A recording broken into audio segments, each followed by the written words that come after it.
വയനാട്ടിൽ വീണ്ടും കടുവ ആക്രമണം. കോണിച്ചിറയിൽ 2 പശുക്കളെ കടുവ കൊന്നു. കോണിച്ചിറയിൽ മാത്രം 2 ദിവസത്തിനിടെ 4 പശുക്കളെയാണ് കടുവ കൊന്നത്. വിവരങ്ങളുമായി അർജുൻ PS ഉണ്ട്.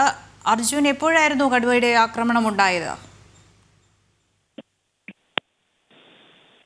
ഇന്ന് രാവിലെയായിരുന്നു ഇത്തരത്തിലൊരു കടുവയുടെ ആക്രമണം ഉണ്ടായത്. നമ്മുടെ കേണിച്ചിറ എന്നുള്ളതാണ് ആ സ്ഥലപ്പേര്. കേണിച്ചിറയിലാണ് ഇത്തരത്തിലുള്ള ഒരു ആക്രമണം ഉണ്ടായത്.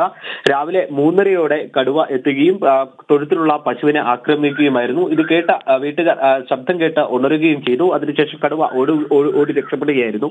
കഴിഞ്ഞ ദിവസവും ഇത്തരത്തിലുള്ള ഒരു ആക്രമണം ഉണ്ടായി. അതായത് കിഴക്കയിലെ ബാബു എന്ന ആളുടെ പശുവിനെ കടുവ ആക്രമിച്ചു കൊല്ലുന്ന ഒരു സാഹചര്യമുണ്ട്. ഇത് ഏകദേശം 11 മണിക്കാണ് ഈ ബാബുവിന്റെ വീട്ടിലെ പശുവിനെ കടുവ ആക്രമിക്കുന്നത്.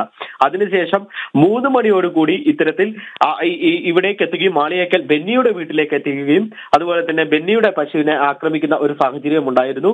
മാത്രമല്ല കഴിഞ്ഞ ദിവസവും ഇത്തരത്തിൽ ഈ പ്രദേശത്ത് തന്നെ കടുവ ഇറങ്ങി മറ്റൊരു പശുവിനെ ആക്രമിച്ചു കൊല്ലുന്ന ഒരു സാഹചര്യവും ഉണ്ടായിരുന്നു.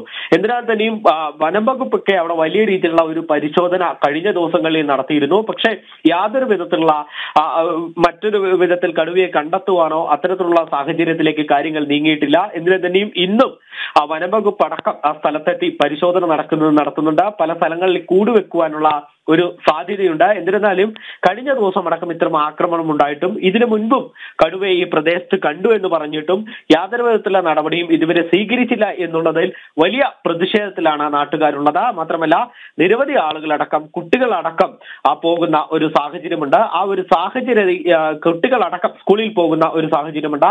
ഈ സാഹചര്യത്തിലടക്കം വലിയ രീതിയിലുള്ള ഒരു പരിശോധന വേണമെന്നാണ് നാട്ടുകാർ ആവശ്യപ്പെടുന്നത്.